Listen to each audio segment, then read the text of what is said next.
우리에게 큰 문제가 생겼을 때 그 문제를 해결하기 위한 첫 번째 시도는 문제가 생긴 원인을 찾는 것이 되어야만 합니다. 이것은 어떤 문제든 상관없이 모든 문제를 해결하기 위한 첫 출발이죠. 그래서 미국의 알코올 중독자 자가치료협회라는 단체가 있는데, 이 단체에서 알코올 중독자들을 치료하기 위해서 12단계 실행 지침을 만들었는데, 그 첫 번째 단계가 이렇습니다. 우리는 자신이 알코올에 대해 무력하다는 사실, 즉 우리의 삶이 손 쓸 수 없는 지경에 이르렀다는 사실을 인정했다. 이게 첫 번째 단계. 알코올 중독자가 자기가 치료받아야 된다는 사실을 인정하는 것이 이 첫 번째 단계를 선언하는 것으로부터 시작된다는 거죠. 이렇게 자신이 알코올 중독이라는 것을 인정해야 제대로 된 치료가 계속해서 진행될 수 있다는 것을 분명하게 보여주고 있는 것이죠. 그런데 이 원리는 영적인 부분에서도 마찬가지입니다. 그래서 예수님도 마가복음 2장 17절 말씀에 보면 죄인들과 쇠리들과 함께 식사하시고 그들과 교제하는 모습들을 보면서 바리새인이 비판하죠. 그때 예수님께서 뭐라 말씀하시죠? 건강한 자에게는 의원이 쓸데없고 병든 자에게라야 쓸데있느니라. 나는 의인을 부르러 온 것이 아니고 죄인을 부르러 왔다. 예수님께서 이렇게 말씀하시잖아요. 여러분, 이 말씀의 의미를 곰곰이 잘 생각해 보셔야 돼요. 이 말씀의 의미가 뭐죠? 어떤 사람은 의로워서 구원받을 필요가 없다라는 것을 말씀하는 건가요? 아니요. 그런 의미 아니에요. 어떤 사람들은 자신을 의롭게 생각해서 자기 스스로 나는 구원받을 필요가 없어 라고 생각하는 사람이 있다는 거죠. 그런데 그런 사람들은 예수님을 찾아요, 안 찾아요? 절대로 안 찾아요. 그렇게 생각하는 사람들은 예수님께 나오지 않아요. 우리가 병이 들었고 스스로 나을 수 없다는 것을 인정해야 의사를 찾아가듯이 자신이 죄인이면서 또 스스로 구원받을 수 없다는 것을 인정해야 예수님을 찾아오게 된다는 것이죠. 다시 말하면 우리의 삶의 모든 부분에서 어떤 문제가 생겼다면, 그런데도 그 문제의 원인을 찾고 있지 않다면, 또 문제의 원인을 찾았지만 그것이 문제라고 생각하지 않는다면 그 사람은 절대로 나아질 수 없다, 회복할 수 없다라는 말인 거예요. 여러분, 그래서 바울은 로마에 있는 성도들에게 편지를 쓰면서 인사말을 했죠. 그 다음에 자기 자신이 이 편지를 통해서 정말 중요하게 얘기하려고 하는 복음에 대해서 핵심을 간단하게 선언해 주면서 서론을 시작했습니다. 그것이 1장 1절에서부터 17절까지였습니다. 그리고 난 다음에 오늘 우리가 읽었던 18절부터 로마서의 본론이 시작되어지고 있습니다. 그런데 그 본론 시작에서 뭐부터 언급하고 있어요? 복음이 너희들에게 왜 필요하냐면, 너희들의 문제가 뭐냐면, 여러분 이것부터 시작하고 있어요. 여러분, 그런데 이 설명이 짧게 끝나는 게 아니에요. 여러분, 쉽게 얘기하면 지금 바울이 로마에 있는 성도들에게 너희에게 문제가 있어, 너희는 죄인이야, 지금 이 얘기를 하는 거거든요. 근데 이 얘기를 얼마나 길게 하냐면 1장 18절에서부터 3장 20절에 이르기까지 굉장히 길게 설명하고 있어요. 바울이 왜 이렇게 죄에 대한 문제를 길게 설명하고 있죠? 이 부분에 있어서 인정이 되지 않으면 아무리 하나님께서 복음에 대한 모든 일들을 다 이루어 놓으셨다 하더라도 그 복음은 사람에게 아무런 소용이 없는 복음이 되어버리는 거예요. 그래서 바울이 철저하게, 굉장히 자세하게 죄에 대한 부분들을 언급하면서 너희들은 죄인이야, 그래서 우리에게 복음이 필요하게 된 거야 라는 설명을 굉장히 자세하게 풀어서 이렇게 길게 하고 있다는 거죠. 여러분, 1장 18절에서부터 3장 20절에 이르기까지 죄에 대한 지적이 쭉 이어지고 있다면, 여러분 제가 강해해 가고 있는 속도로 봤을 때는 죄에 대한 문제로 지금 적어도 5번에서 길게는 10몇 번에 이르기까지 우리 목사님 죄에 대해서 계속 얘기하겠구나, 여러분 이런 생각이 들죠. 여러분 굉장히 암울해지죠. 와, 진짜 여러분 요즘 현대를 살아가고 있는 성도들이 죄에 대해서 언급하는 걸 싫어한다는 것을 알고 있습니다. 여러분 교회 안에서 그래서 죄에 대한 설교가 사라지고 있다는 거 저도 알고 있습니다. 그런데 저는 이 부분을 그냥 슬쩍 넘어가고 싶은 생각이 절대 없습니다. 왜 그렇습니까? 우리가 죄인이라는 것이 인정되어지지 않으면 우리가 붙들고 있는 복음은 더 이상 우리에게 제대로 된 효력을 발휘하지 못하기 때문에 그래요. 여러분, 우리가 죄인이라는 것을 깊이 인식하고 하나님께서 우리에게 베풀어 주셨던 그 사랑과 은혜가 어떤 것인지 우리가 깊이 알아야 이 복음이 나의 삶 속에서 그만큼 강력하게 역사하는 하나님의 의가 되고 하나님의 능력이 된다는 것입니다. 여러분, 좀 부담스럽고 아프고 싫고 불편하게 느껴질지라도 내가 얼만큼 악랄한 죄인인지에 대해서 아주 수주 동안 여러분들과 함께 자세히 살펴보려고 합니다. 저와 여러분들 가운데 죄인이라는 깊은 깨달음과 함께 하나님의 은혜와 사랑이 나의 가운데 얼마나 크게 부어졌는지, 내가 붙들고 있는 이 복음의 값어치가 얼마만큼 되는지 분명하게 깨달아 알 수 있기를 주님의 이름으로 축원드립니다. 여러분, 먼저 그러면 1장 18절에서부터 3장 20절까지 죄에 대한 설명이 굉장히 자세하게 진행되고 있다고 했는데, 여러분 이 부분을 좀 간략하게 정리해 드리면, 여러분 바울은 지금 모든 유대인들과 모든 이방인들에게 구원이 필요하다라는 것을 설명하기 위해서, 이 구원이 모두 다 똑같이 주어졌다라는 것을 설명하기 위해서 먼저 죄에 대한 언급을 하고 있다는 것이죠. 여러분, 이 부분에 대해서 바울이 목적하고 있는 바는 무엇일까요? 유대인이나 헬라인이나 모든 사람들은 하나님의 심판 아래 있다라는 것을 지금 고발하고 있습니다. 그리고 그 고발하는 것에서 그치지 않고 모든 사람이 죄의 가운데 있다는 것을 분명히 입증하고 또 자각시키기 위해서 증거들도 함께 쫙 나열하고 있어요. 이렇게 해서 바울이 목적하고 있는 바는 뭐라고요? 죄인이라는 걸 받아들이게끔 만든다는 것이죠. 하나님의 진노 아래 내가 놓여져 있구나. 핑계할 수 없구나. 이미 나에게 정죄가 선언되었구나. 나는 죽음 아래 있구나. 라는 것들을 충분히 자각시키기 위해서, 인정할 수 있도록 하기 위해서, 여러분 그 목적을 가지고 지금 바울이 이렇게 굉장히 길게 설명하고 있다는 거예요. 그리고 3장 20절까지 로마서 말씀을 다시 찬찬히 읽어보십시오. 여러분, 바울이 이것을 입증하기 위해서 인류를 또 전체 몇 집단으로 나누어서 또 설명하고 있어요. 처음에 이방인들의 죄에 대해서 바울이 설명합니다. 그리고 좀 뒤에 가보면 유대인들의 죄에 대해서 설명합니다. 그리고 조금 더 뒤에 가보면 이 세상에 이미 존재했고 앞으로 존재하게 될 모든 인류의 죄에 대해서 설명하고 있어요. 여러분, 이 설명들이 지금 3장 20절까지 쭉 이어지고 있다고요. 여러분, 이렇게 몇 부류로 나누어서 모든 사람들이 다 죄인이다. 그들에게 하나님을 알만한 것을 보여주셨다. 그럼에도 불구하고 그들은 하나님을 믿지 않았고 받아들이지 않았고 하나님의 말씀에 순종하지 않았다. 그래서 그들은 죄인이 되었고 하나님의 진노가 그들 가운데 임한 거다. 그렇게 되어서 결국에 우리에게 복음이 필요하게 된 거야. 지금 바울이 이 설명을 계속 이어가고 있다는 것이죠. 여러분, 오늘 우리가 지금 함께 나누려고 하는 로마서 1장 18절에서 20절 세 절 말씀 함께 읽었는데, 이 세 절 말씀은 본래 한 단락의 말씀이 아니죠. 한 단락 안에 있는 일부분의 말씀이에요. 그러면 이 한 단락이 어디까지 이어지냐면 18절부터 32절까지가 한 단락이에요. 한 단락인데 이 단락에서 무엇을 얘기해 주려고 하느냐, 이방인들의 죄에 대해서 지금 얘기를 시작했거든요.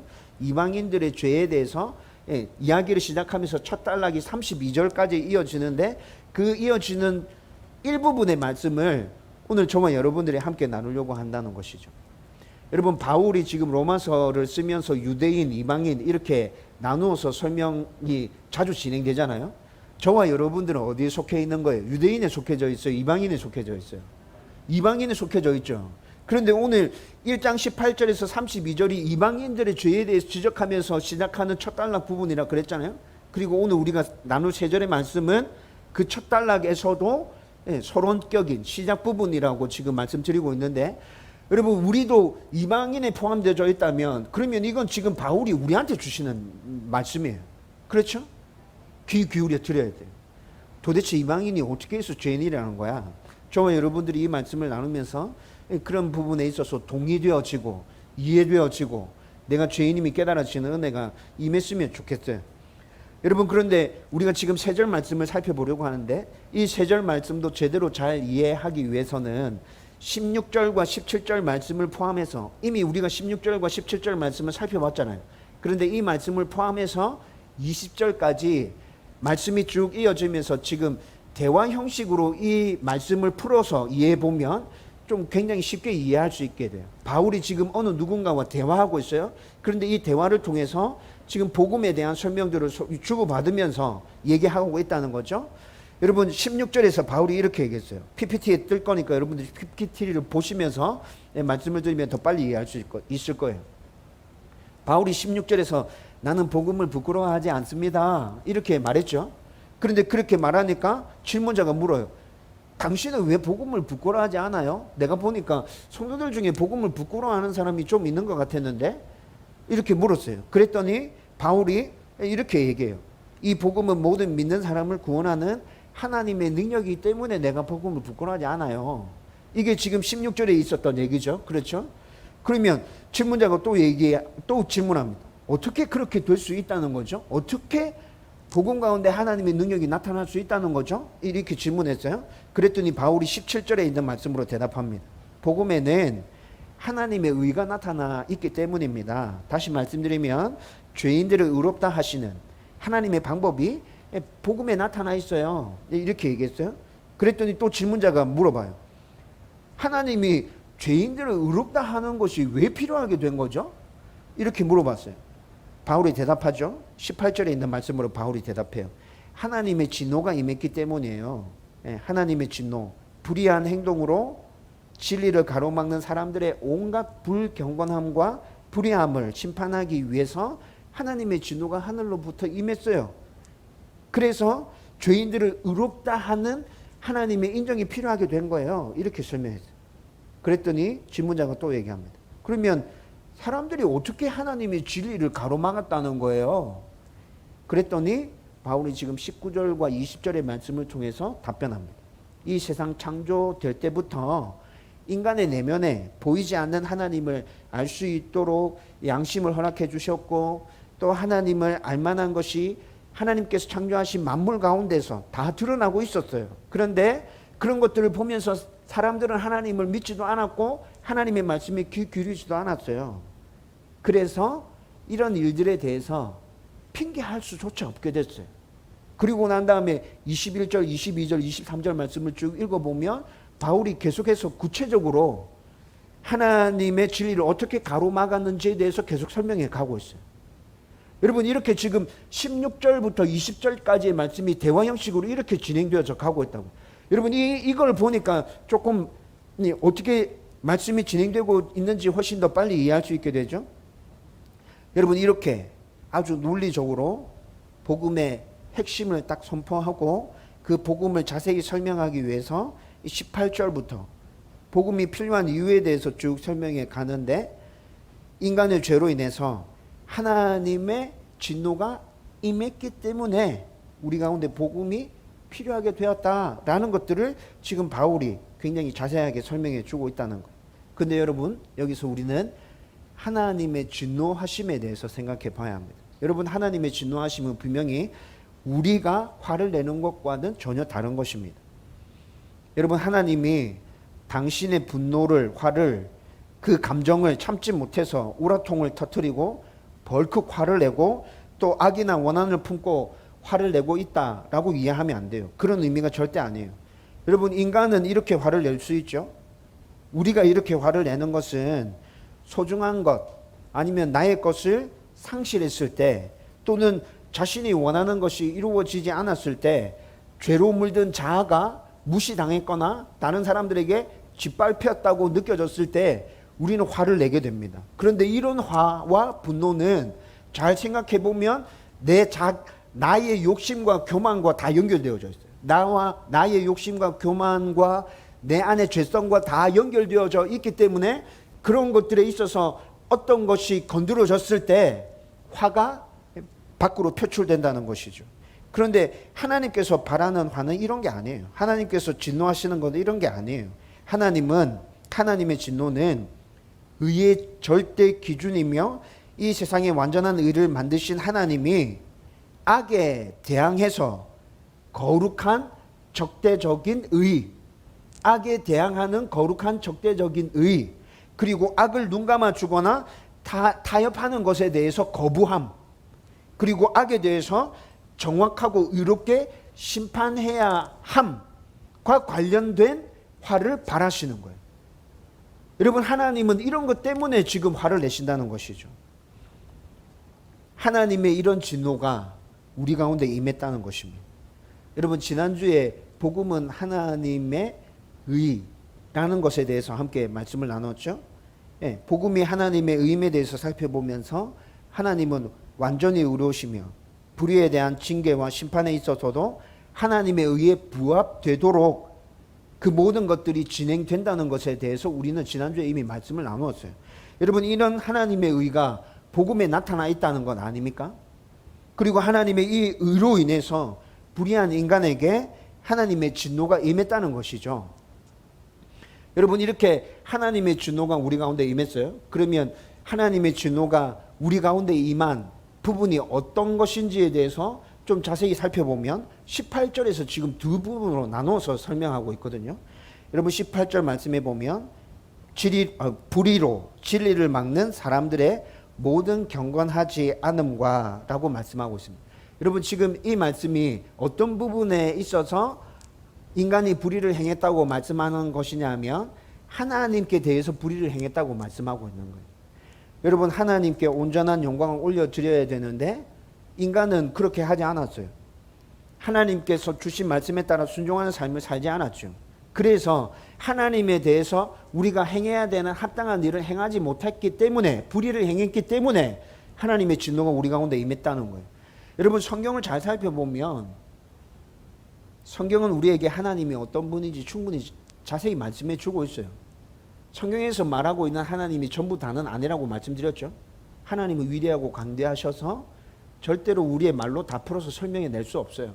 그럼에도 불구하고 성경은 우리가 이해하고 받아들일 만한 충분한 하나님에 대해서 설명해 주고 있어요. 하나님의 백성으로 우리가 어떻게 살아야 되는지에 대해서 말씀해 주고 있어요. 그런데 이런 것과 관련한 진리에 대해서 충분히 알려줬음에도 불구하고 이런 모든 진리에 대해서 순종하지 않아서 하나님께 불의를 행해서, 그래서 하나님의 진노가 우리 가운데 임하게 되었다는 것입니다. 그리고 또 18절 뒷부분의 말씀 보면 그렇게 하나님께 불의하게 행했고, 그 다음에 이어지는 말씀 보면 불의에 대하여 이렇게 또 말씀이 이어지고 있거든요. 이 말은 하나님께 불의하게 행했던 인간이 사람들과의 관계에서도 불의하게 임했다는 거예요. 서로 사랑하지 않고 죄를 범하면서 사람을 해하는 그런 일들을 시도했다는 거죠. 그래서 사람들과의 관계에 있어서도 불의한 부분에 대해서 하나님의 진노가 또 임했다는 것입니다. 하나님과의 관계에 있어서 불의했던 부분에 있어서 하나님의 진노가 임했고, 사람과의 관계에 있어서도 불의한 부분에 있어서 하나님의 진노가 지금 임했다는 것을 18절 말씀이 얘기해 주고 있어요. 그런데 18절 말씀에서 하나님의 진노가 나타난 이 두 부분은 아주 자연스러운 인과관계에 의해서 이렇게 되었다는 것을 우리는 이해할 수 있게 됩니다. 여러분, 하나님께 불의한 자라면 당연히 인간에게도 불의하게 됩니다. 여러분, 인간에게 잘하는 사람이라면 당연히 하나님의 말씀에 순종하기 위해서 살기 위해 발버둥 치고 있어요. 여러분, 이거 따르게 떼어놓고 생각할 수 없는 거라고요. 그리고 18절 말씀 끝에 보면 나타나니 라고 해서 지금 동사가 나타나고 있죠. 여러분, 이 동사를 헬라어 원문으로 살펴보면 이 동사는 현재 시제로 쓰여졌습니다. 여러분, 이 말은 무슨 말이에요?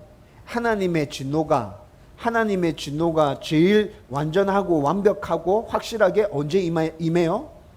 마지막 심판날에 임할 거예요. 그렇죠? 그런데 나타나니라는 이 동사가 현재 시제로 쓰여졌다는 말은 다 몰아두었다가 차곡차곡 쌓아두었다가 그때 빵 터트리는 게 아니라 지금 계속해서 하나님의 진노가 나타나고 있다는 거예요. 여러분, 하나님은 완전히 의로우신 분이라고 그랬죠? 완전히 거룩하신 분이에요. 단 한순간도 죄와 함께 있을 수 없는 분이에요. 그래서 지금 이 시점에도 인간의 죄에 대해서, 인간의 불의에 대해서 계속해서 하나님의 진노가 나타나고 있어요. 그리고 이 말은 또 다르게 설명할 수도 있어요. 계속해서 하나님의 진노가 우리의 불의에 대해서 그렇게 나타나고 있다는 것은 오늘 전도사님이 주일학교 설교하면서 잘 설명해 줬어요.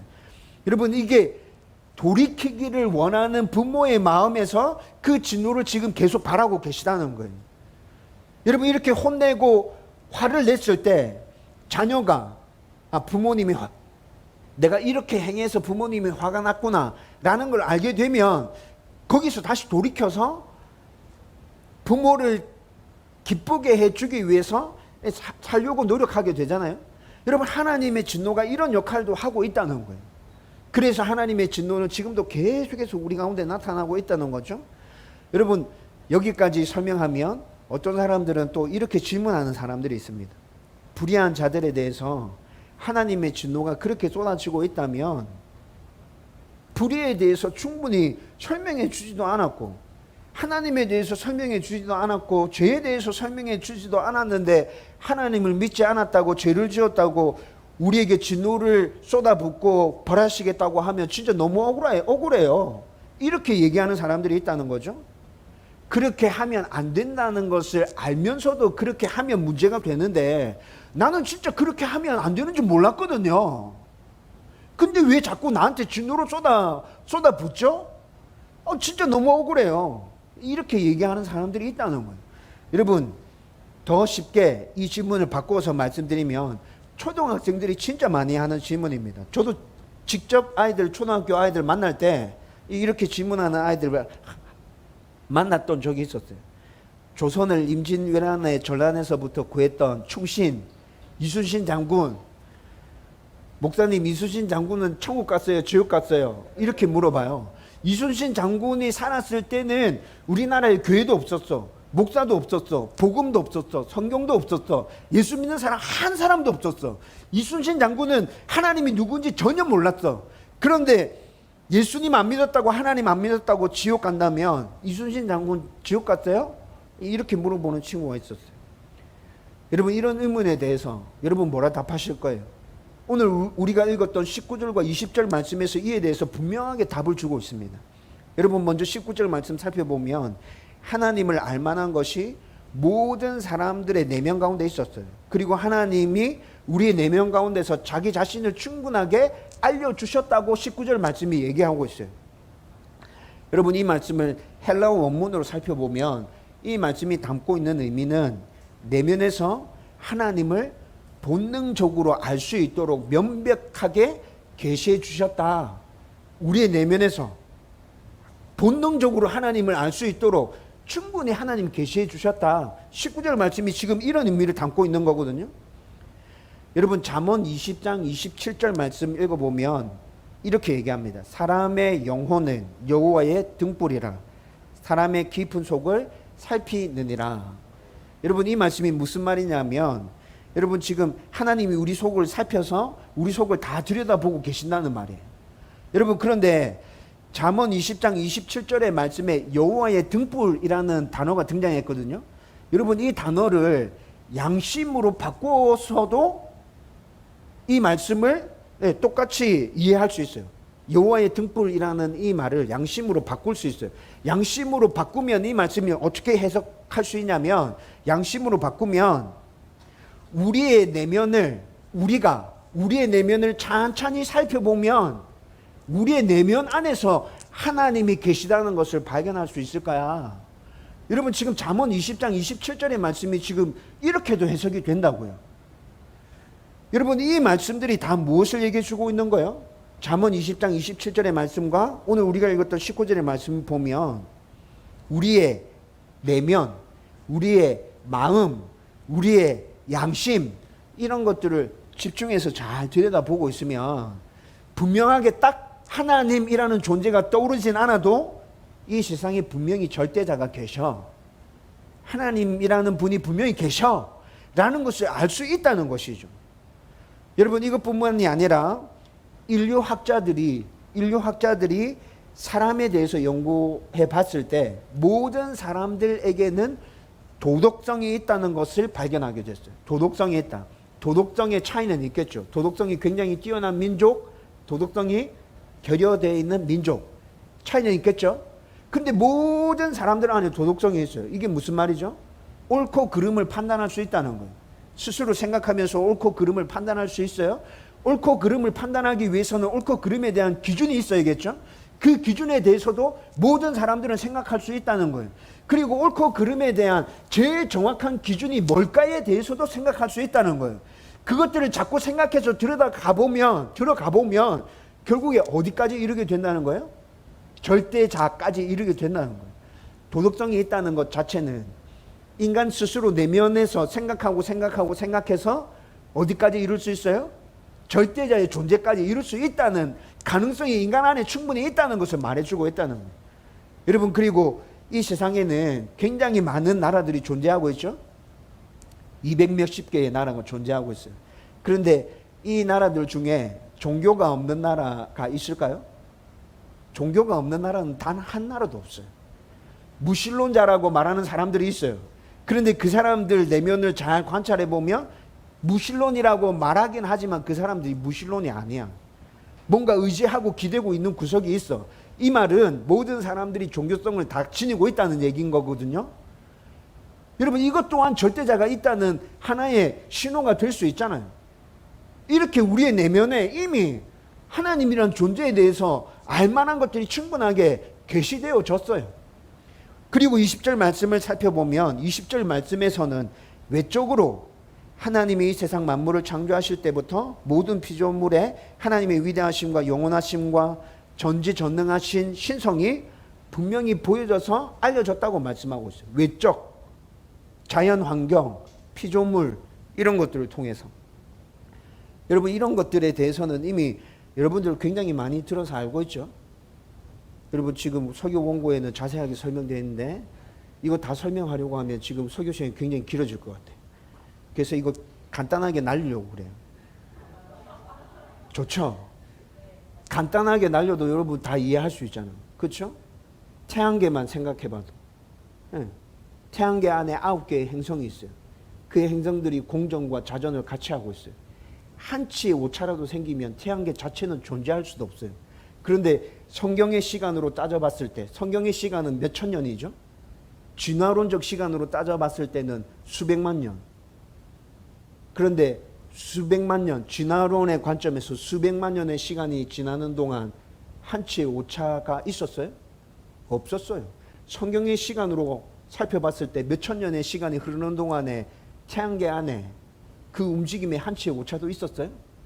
없었어요.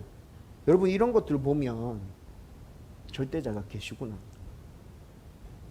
여러분, 어떻게 인정하지 않을 수 있죠?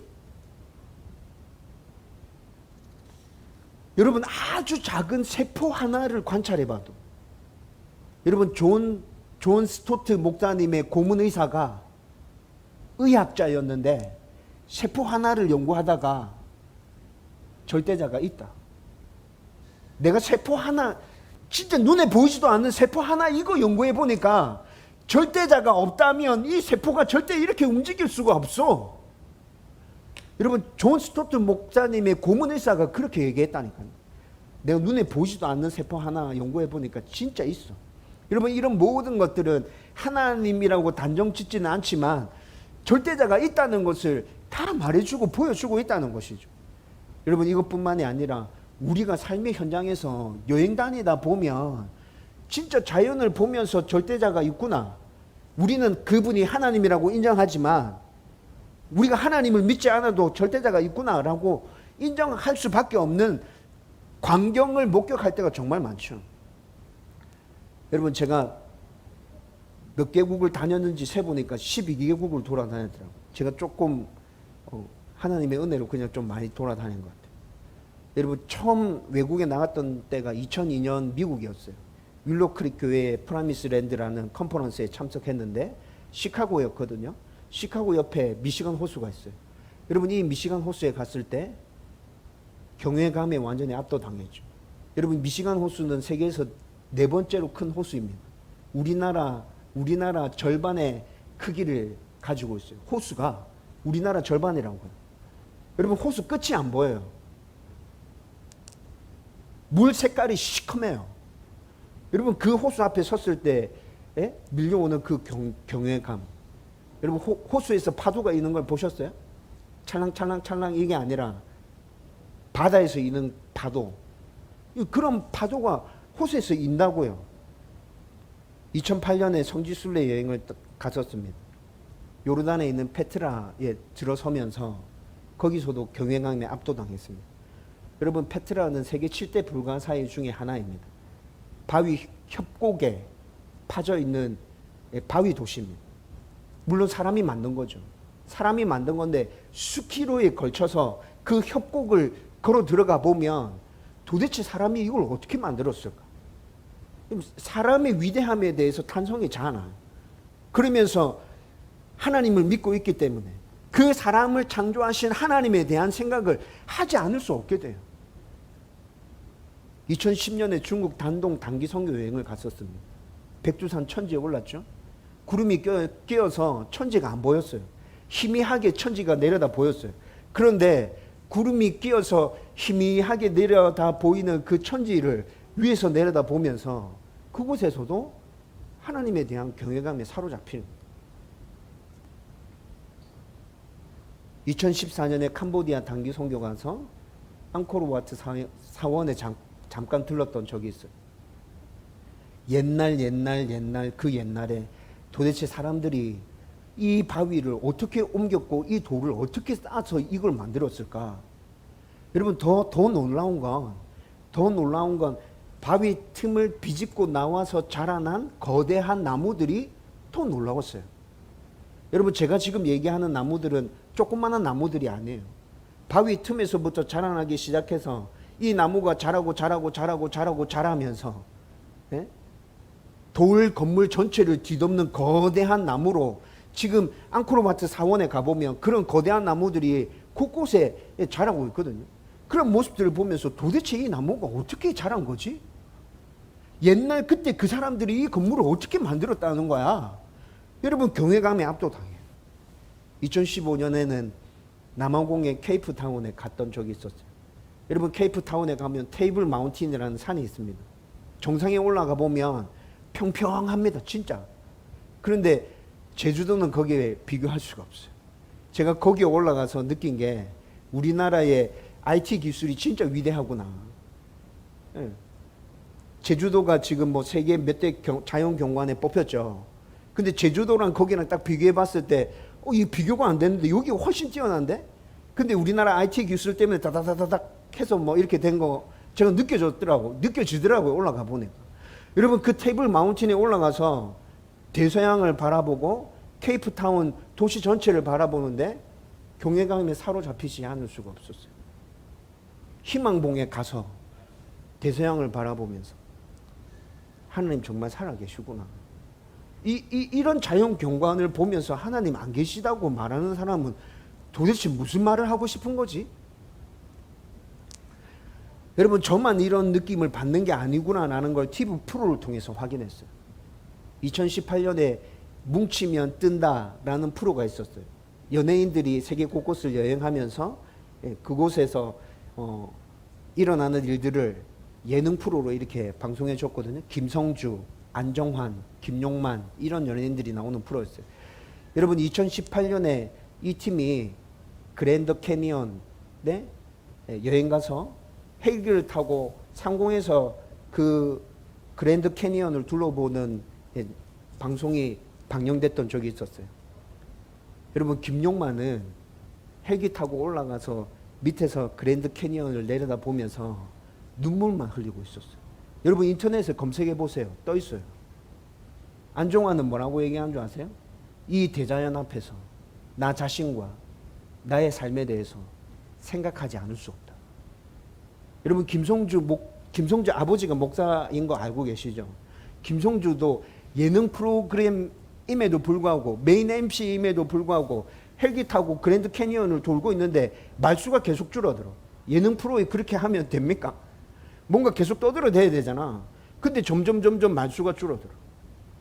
제가 생각할 때 김성준은 분명히 그 광경을 보면서 하나님에 대해서 생각하고 있었을 거예요. 아, 나만 느끼는 게 아니구나. 사람들 이 대자연 앞에 서면 모두 다 하나님 존재에 대해서 느끼고 있구나. 여러분, 그래서 이런 모든 것들을 다 모아서 19절 20절에 다 설명해 주고 난 다음에 뭐라 얘기합니까? 결론적으로 20절 말씀에 핑계할 수 없어. 핑계 대지 못해. 내가 너의 마음 가운데 나를 보여줬잖아. 이 세상 만물 가운데 나를 보여줬잖아. 그런데 너는 나를 거부해놓고 너 스스로 나를 밀어내놓고 왜 핑계대고 있지? 핑계할 수 없다는 것입니다. 여러분, 이 말을 잘 생각해 보면 이거 굉장히 무서운 말입니다. 여러분, 이 세상에 사는 모든 사람들은 나는 복음을 듣지 못했어요, 하나님이 누군지 몰랐어요, 절대로 핑계할 수 없습니다. 더구나 지금 이 시대에 대한민국에서 살아가고 있는 저와 여러분들, 교회가 있고 목사가 있고 성경이 있고 자유롭게 신앙생활을 할 수 있는 환경 가운데서 살아가고 있는 저와 여러분들은 더더욱 핑계할 수 없습니다. 여러분, 이거 조금 다른 말로 표현해 드릴까요? 우리의 신앙이 온전하지 못함에 대해서도 우리는 핑계할 수 없습니다. 하나님이 우리에게 너 신앙생활 왜 그렇게밖에 못했지? 라고 물으실 때 우리는 핑계할 수 없어요. 여러분, 우리는 이 사실을 알아야 돼요. 오늘 말씀을 통해서 우리는 깊이 깨달아야 돼요. 핑계할 수 없구나. 핑계할 수 없구나. 모른다고, 기억나지 않는다고 말해도 통하지 않구나. 저와 여러분들이 오늘 이 말씀을 통해서 이 진리가 깊이 깨달아지기를 주님의 이름으로 축원드립니다. 이제 말씀을 정리하려고 합니다. 여러분, 서론에서 언급했듯이 문제의 해결은 무엇이 문제인지 찾는 데서부터 시작합니다. 따라서 하나님의 진리를 거부하고 하나님께 불순종했고 다른 이들에게 불의하게 죄를 범함으로 하나님의 진노가 우리에게 임하게 되었다는 것을 분명하게 인식하고 핑계할 수 없다는 것을 알아야 이 문제를 해결하기 위한 다음 단계로 나갈 수 있다는 거예요.